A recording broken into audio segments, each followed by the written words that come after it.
Hello, parents. Mr. Turek here. I got an interesting email and I thought I would put together a response and share it with you this way. So, the email was from one of my students, and you, as a parent, or you parents, were interested in what kind of support can you provide for my students in your home as they, struggle with all the material in the science and engineering courses that I teach. You might be encouraged to know that how well you know the material isn't, for the teacher part of it, isn't the most important factor, nor is it what technology is available for your child to work with, or kind of indirectly from that, how much your family wealth is. The most important factor is time, the amount of time that one person is willing to spend working with your child to help them understand the stuff. It doesn't matter if you don't know the material at all. That's not as important as just willing to, hang out with them, guide them, mentor them, whatever you can. Just, encourage them there. In a regular school year, pre-COVID, I would have spent about twice as much time with your child as I'm spending now under this virtual academy arrangement. I teach 4 different courses, and all of them call on math skills. The biggest thing you can do to help prepare your child to be successful in my course, I would say, is to make a game out of improving their math skills. You don't have to be a master at math yourself. You just have to be like the referee, the mentor, the person who gives them a little nudge to here, do this little exercise for us. Hi there. I thought I would share with you just some ideas off the top of my head. Do you happen to have a bookshelf with some books on it? Challenge my student, your child, to estimate how many pages are on this one shelf. Maybe they say 10,000. Okay, so you could say 12,000. Then let them spend, no more than 10 minutes just seeing how many pages are in each book on this one shelf, and add them together and see what the total actually is. Whoever comes closest to the correct number gets the reward. Does my student drink water? Have them estimate the volume of one gulp of water when they drink from a water bottle. I suggest they do their estimate in units of ounces. How many gulps of water is there in a 1-liter water bottle? They do their estimate, you do yours. They count, you compare. Winner gets the reward. This is my popcorn bowl, and my hand sort of for scale. So one time, out of curiosity, I was interested, how many kernels of popcorn pop when you pop a batch of popcorn? Have my student make an estimate, you add in your estimate, and after they make a batch of popcorn, they get to count every kernel and see whose estimate was closer to being correct. Do you have windows in your home? Perhaps with window screens? There's 2 different estimates right there. One of them is, have my student estimate what is the total amount of surface area of glass for all the windows in your home, and have them express it in units of square meters, just to practice doing some conversions. After they make their estimate, of course, they can measure the dimensions of one window and then count the number of windows and work out the total. As a separate challenge, if you have a window screen, challenge them, well, how many little squares are there in one window screen? Or perhaps for your entire home. Have them estimate how many little squares they think there is.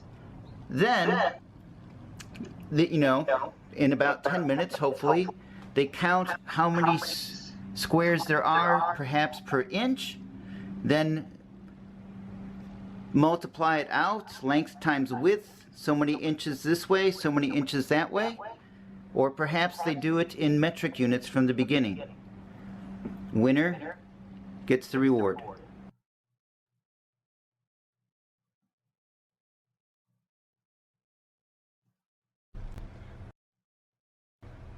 This is a little old-fashioned now, but do they happen to have a shelf with a bunch of DVDs on it or CDs on it?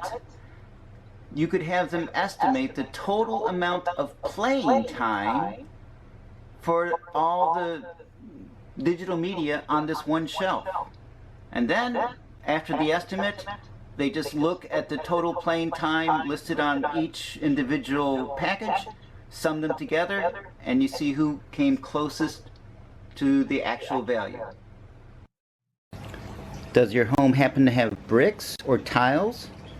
Have them estimate how many of them there are before they count them. This is one that I actually did with my students in a classroom. I picked just one page, and in the classroom it was actually a handout of instructions. And I challenged each individual student to count how many times the letter E occurred on that one page.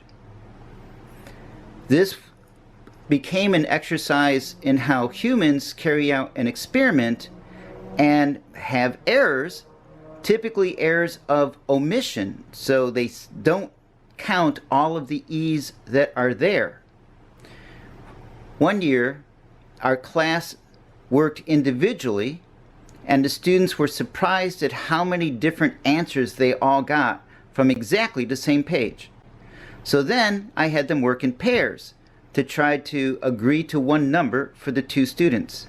Then I had them work by entire tables. There are 4 students to a table, and have each table agree to how many E's there really were on that same page that they all looked at. Even with all of that, there was disagreement, and the class agonized as a whole just how many E's were there really on just one page. So this is something that you could do if my student, your child, has a sibling, and have a little bit of a challenge that says, how many E's did you count on this page, and how many E's did my student's sibling count on the same page?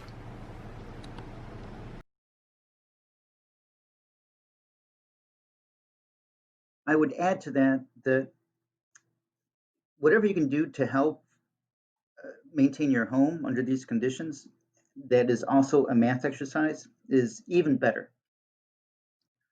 I don't know what sort of activities mathematically are going on in your home, but involve my students however you wish to. If it's with help with family finances or business efforts, great, involve them. I do want to share with you, this is all from this current school year, that it is a significant issue about academic dishonesty and cheating in my courses. So here is an example of a homework problem that I'd given out, and in blue is what the student's response is. And you might notice that here it said the pilot weighs 174 pounds, but they typed in 165 pounds, and they left off the co-pilot, and so the numbers just don't make sense. Why is that? Well, they went and found an answer key for the original problem on the internet, and then just copied and pasted the numbers from the answer key without even thinking about it, without even reading the problem. And this is a concern. This was 20% of my honors course in aerospace engineering, 3rd-year engineering students. And this is kind of a prevalent attitude that I'm getting across my classes, particularly across the younger students. So 10th grader students tend to do this. Okay, thanks. Here's an example of some data collected from students and turned in. So I'm trying to get them to use some new analysis software that I provided to all of my students.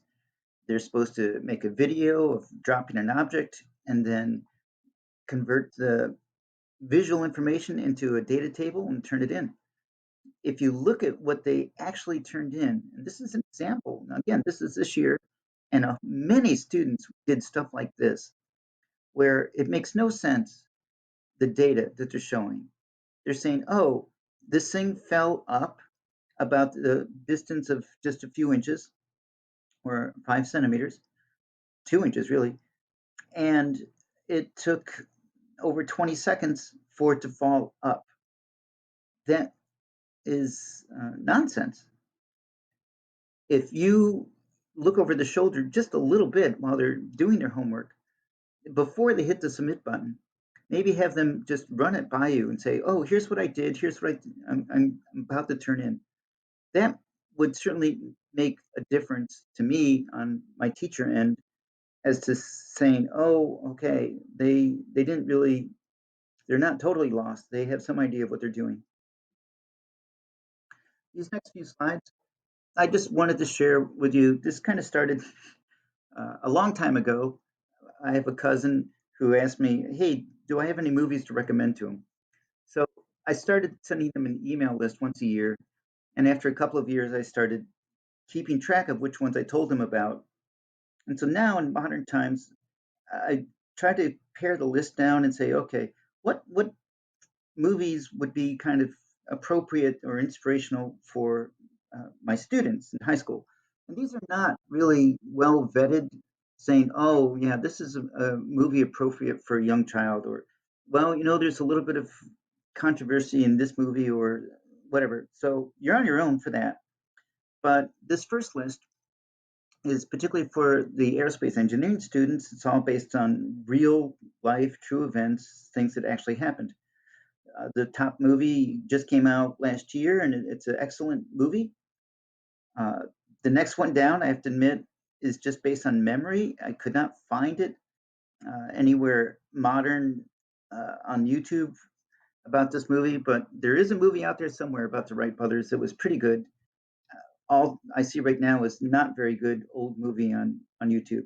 And then down through the list, okay, stuff maybe you know just something to toss out there on a weekend. We used to enjoy watching movies while I was growing up. I'm just putting this out there with you.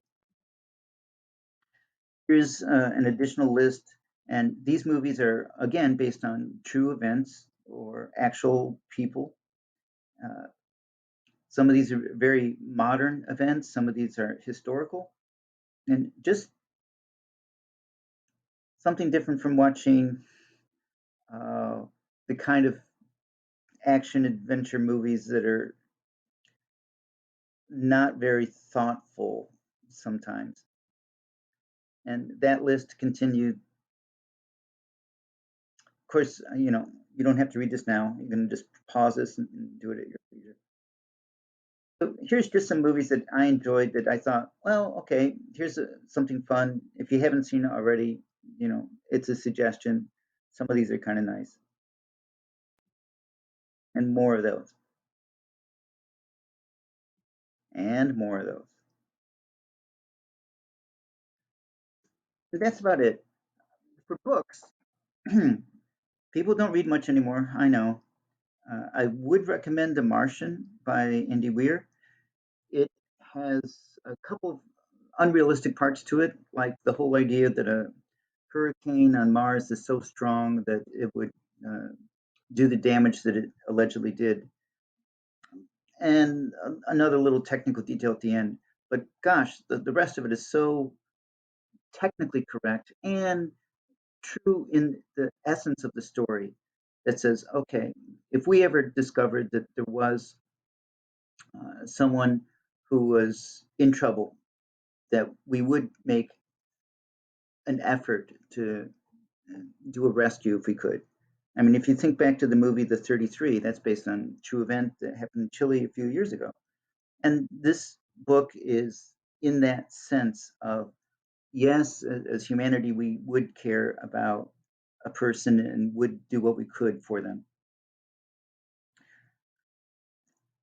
I don't remember Encounter with Tiber very well. Enjoyed it when I read it, so I thought I would include that. And I've told my students a little bit about the discoverers. So that is, gee, I wish I could reread it now, but it describes, for example, advances in medicine. How did they come about figuring out the way the human body works? Or where was the edge of the world in medieval times? And just a lot of things, the development of statistics, the development of assessing cultures around the world.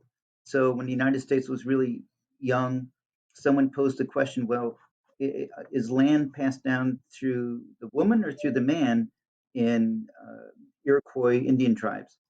And so that led the United States to doing a survey of everyone they could contact in the world to answer questions like that. So just interesting stuff. I hope just take this in the spirit that I'm offering it, that says, I'm here trying to do what I can. And if you want to know what kind of support you can do, it's really just time and stuff, which is so hard for you to do, I know, under these conditions. And finally, just to give, yes, here's a direct answer to the questions that came in the original email. I do try to record parts of my class sessions, not where you can see the students' faces or audio. That's not really legal under these conditions. But I have a camera focused just on the paper that I write on and the audio that goes with it. And so that gets posted. I do tend to share it across a few a few classes, not just the one where it was recorded. I have some volunteer students, and I'm going to try to put together a way for them to uh, provide their emails if your child wants to contact them and make their own arrangements asking for help. And yes, we usually have a review sheet that goes out. Exams are administered in a live session. I would not mind if you kind of monitor them during an exam and just confirm that they're not discreetly communicating with other people. We cannot enforce that uh, effectively online like this. We could use Go Guardian and this and that, but it's not effective. And so the students are using Discord and they're using other techniques and they're communicating with each other in real time during the test. And I would just invite you, if you're aware that they're going to be taking a test, keep and if you're able to do it, all right, just try to keep an eye on them a little bit for me as they work on it. This concludes the slides and the videos that I was trying to share with you earlier this week. Now I'm just turning this into a YouTube video. All right. Thank you.